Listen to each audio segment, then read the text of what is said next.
Fala pessoal, hoje nós vamos falar do MACD, o Moving Average Convergence Divergence. É um indicador técnico amplamente utilizado no mercado de ações, foi desenvolvido na década de 70 por um cidadão chamado Gerald Apel.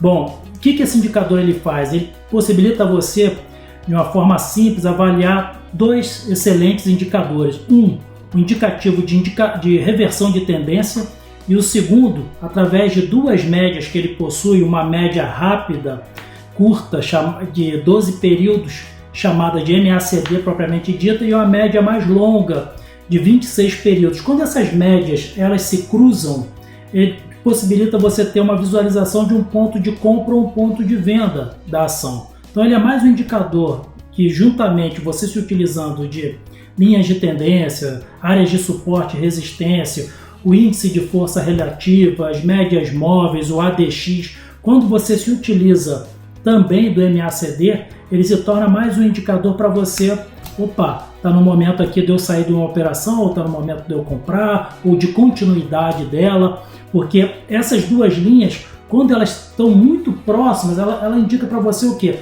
Não somente uma reversão de tendência, como também uma possibilidade daquele papel estar perdendo força no mercado também. E quando elas estão distantes uma das outras, você está ali, cara, de vento em popa, ou você vai continuar naquela tendência. Se você está comprado, você continua ali, ou se você está vendido num índice, você continua vendido nele, porque elas estão ainda muito distantes uma das outras. Então, até elas se juntarem de novo e indicar para você uma reversão daquela tendência, você já caminhou bastante com aquele papel ali e já fez dinheiro. Vamos ter um tempinho de tela agora, vamos dar uma olhada como é que a gente identifica esses principais parâmetros do MACD de uma forma muito simples e como a gente combina ele com os demais indicadores que a gente já passou aqui para vocês anteriormente. Vamos lá.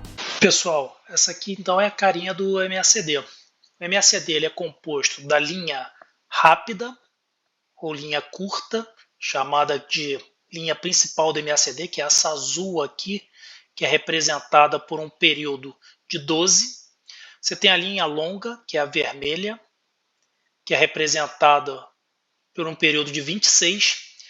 E um sinal, uma linha de sinal 9, que ela não é perceptível no gráfico porque ela apenas representa a diferença. É uma média exponencial 9, a diferença de o quê? Da curta, 12 para 9, da 26 para 9. Para fazer com que essas linhas aqui elas tenham esse espaçamento e você consiga identificar os pontos onde elas se cruzam, como esses aqui, onde eu estou colocando aqui o cursor. Tá? Porque na hora que elas cruzam uma sobre as outras, você está tendo o quê? Uma reversão de sinal do MACD e, consequentemente, uma probabilidade muito grande de você ter uma reversão da tendência. Como aqui, por exemplo, você tem uma reversão, você começou a ter uma tendência de alta. Aqui, quando eu tenho esse outro cruzamento aqui, você começou a ter uma tendência de baixa. Isso é muito representado também pelos histogramas. Tá? Então, só voltando aqui, se eu pegar aqui como se configura o MACD, né? Essa linha de sinal 9, que é uma linha, digamos, invisível, né? Se eu vou reduzindo ela, por exemplo, indo até 1, você repara que as duas linhas do MACD, a curta e a longa, elas estão agora sobrepostas uma das outras. Então não faria sentido. Então se usa uma média exponencial 9, padrão de mercado, que faz com que você tenha uma visualização mais clara dentro do seu gráfico, né, dos pontos de cruzamento do MACD. E você repara também uma coisa importante, que é o que? A linha curta ou rápida, que é a azul, que é a média de 12, você vê que ela tem um comportamento que ele é mais nervosa, né? Ela tem maiores oscilações. E a linha longa ela é mais suave, que é a linha de 26 períodos. Então você consegue facilmente identificar a característica de cada uma dessas linhas do MACD. Esse aqui é um gráfico puro e simples do MACD que eu destaquei do Ibovespa, do índice Ibovespa. E agora a gente vai passar para um gráfico de uma ação no Ibov também, na B3, para a gente poder avaliar o quê?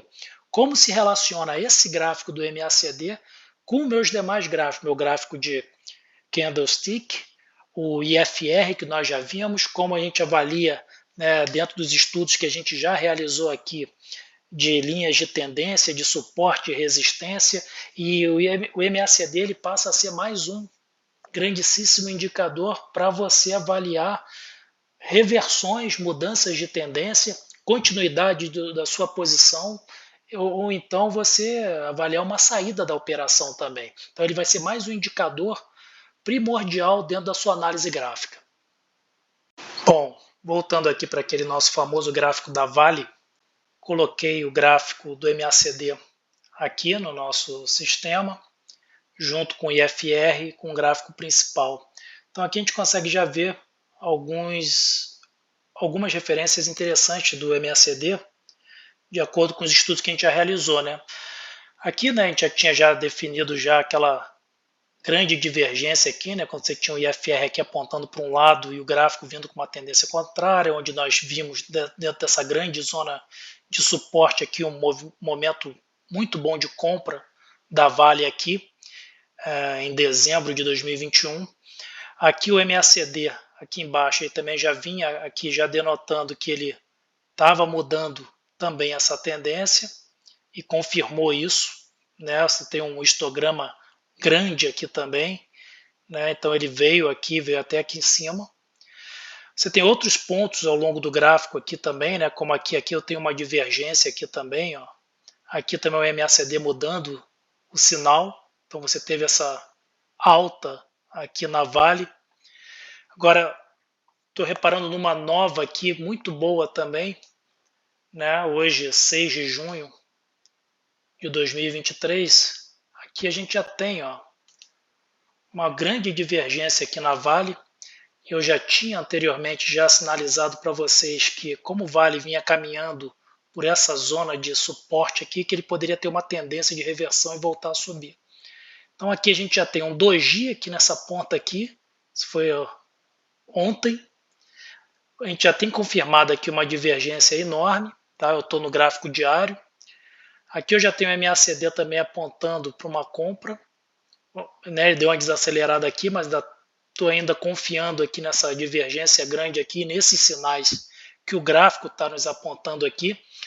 Então é esse tipo de análise que é bom você ter quando você pensa em entrar numa posição, comprar um papel, fazer uma análise gráfica, né, pura e simples de uma ação em qualquer bolsa de valores para qualquer tipo de ativo.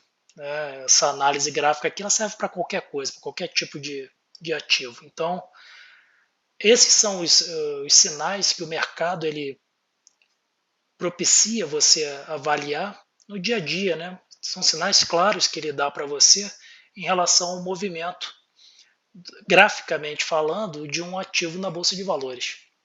Como próximos passos, nos próximos vídeos eu vou falar das médias móveis e também do ADX, que eu complemento essa visão numa única tela de todos os indicadores que eu utilizo para entrada e saída da operação. Mas focando aqui no MACD, alguns vídeos atrás eu mencionei que eu utilizo muito o MACD como um critério de saída da minha posição, como um critério de saída da operação. Por quê? Porque eu utilizo muito mais a análise gráfica, né, com relação à parte de linhas de tendências, respeitando suporte e resistência, e as médias móveis, juntamente com a análise de divergências, como o IFR, para critério de entrada, do que propriamente o MACD. Né? Então eu não tomaria uma decisão pura e simples nesse ponto aqui de entrar nessa operação, por mais que se confirmou que fosse correta, apenas pelo MACD. Tá? Mas eu utilizo o MACD como critério de saída. Então quando eu avalio que eu já estou numa, né, se eu comprei, se eu já estou numa zona de resistência forte, onde eu já perdi força com relação ao IFR, né? Se eu estou no IFR numa posição que esteja de sobrecompra, e quando eu vejo o MACD perdendo força com relação ao histograma, com relação à parte de reversão da linha rápida com a linha longa, da 12 com a 26, aí sim eu tomo uma decisão em conjunto com os demais indicadores de sair da operação. Então, eu utilizo o MACD muito mais como um critério para sair de uma posição do que como entrada, apesar de que ele também serve como um critério para você te suportar na sua análise de entrada. É mais uma confirmação, né? Não que seja principal para mim, mas eu utilizo muito mais para sair da operação.